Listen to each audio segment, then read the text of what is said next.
Hi, boys and girls. With the baseball season finally starting, and it is starting a little bit late, I was reminded of the contributions that women made to the game of baseball, and you may not even know that that happened. It was back in the 40s and the 50s, quite a few years ago, and when the men went off to war, and I'm going to read a poem about that, women were asked if they would like to play.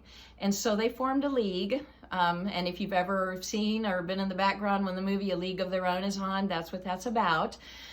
600 women joined together and formed quite a few teams, and they actually had quite a few people come, tens of thousands in their day.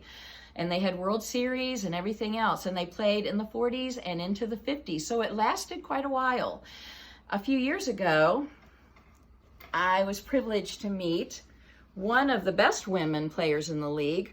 Her name was Dottie and she taught me. I bought this cap and she signed it for me, and then she taught me. She said, you need to put a rubber band around here and make that hat form that way so that it looks like a real ball cap. So I don't keep my rubber band on it, but I'm very proud of this cap. And I have my Women in Baseball shirt on, and I have a ball signed by Dottie. So I think I'm ready to talk a little bit about the women of baseball. So this is called Baseball Ladies. Do you play baseball with your friends? I'd like a season that never ends. Or perhaps you have a secret dream to play on a neighborhood t-ball team. Along with the boys, now girls can play, and it's good to know why it is that way. Girls wanted to play many years ago, but the world wasn't ready and change was slow. So when the men went off to war, the women got their chance and so much more. They were asked to play, and they agreed, in the All-American Girls Pro Baseball League. These ladies came from all around, from farms and cities and even small towns. Some were from Canada, a country close by, to play the game as American as apple pie. They rode all night to get to their games, and just as they hoped, the people came. The ladies of baseball, that's what they were called, and they knew how to play a good game of ball. The All-American Girls Pro Baseball teams are the reason young girls can follow their dreams. Girls who play professional sports today are following these ladies who led the way. So Dottie and Pepper Davis and all of the amazing players in the women's leagues years ago started what would end up being the way that little girls coming along now can live their life if they want to play baseball or any kind of sport. Because of these ladies of baseball, they're able to do that. And we probably, while we're talking about heroes, and these ladies are kind of my heroes of baseball, I thought it might be a good idea to kind of quickly look at some of the accomplishments of the men, because it's okay to have sports heroes, and sometimes we have sports heroes because of the wonderful way they play the game, their talent and their skill.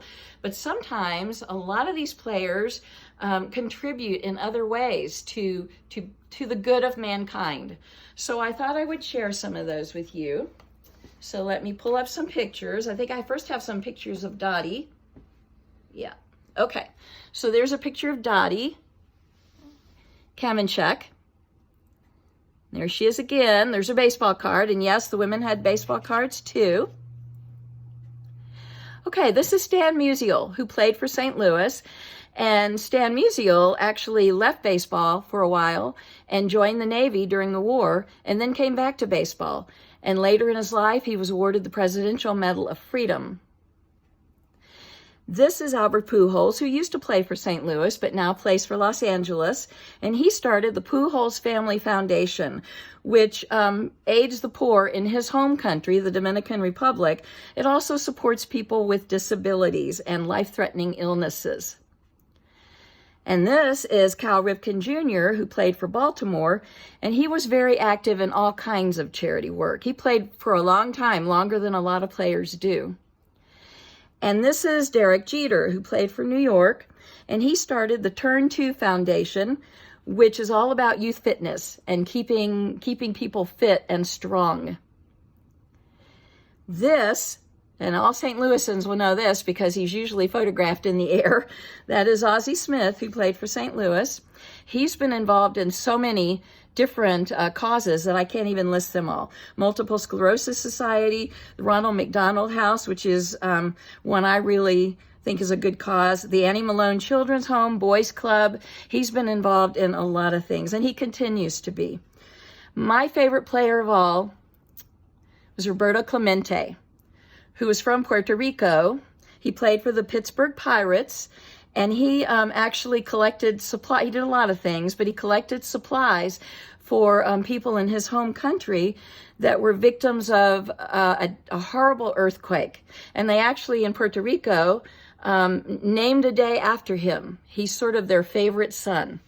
So he is, Roberto Clemente is one of my favorites, and I collect all kinds of Roberto Clemente things. I've got, speaking of hats, got this hat. This is one of my favorites, and that's the man himself on the hat up there.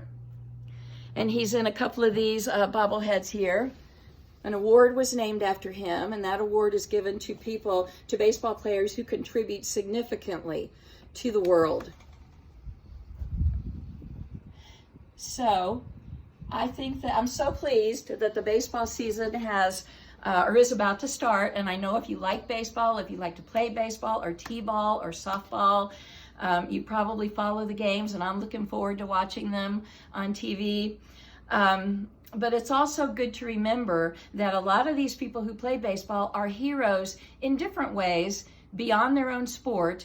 And we probably need to give a nod always to the ladies of baseball, the Dottie Kamencheks of the world, who are the reason that a lot of girls can play the sports that they can play today.